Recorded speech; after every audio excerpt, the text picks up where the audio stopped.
How to troubleshoot using AI. Like my this laptop actually startup time is very slow. Let's see how to fix it and what's the AI suggest us. We are now using ChatGPT here. You can use several AI like Bard, Copilot. So just I'm submitting my issue like my PC startup time is slow.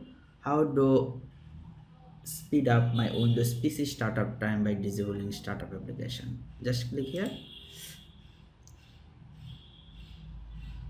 Now you can say it's suggesting how to disable startup application. I need to press Control Shift skip. Okay, Control Shift skip. Yes, the startup dialog was appear. Then go to the startup apps. Then you can disable it by here. Just click enable, then click disable. It's providing step-by-step guideline.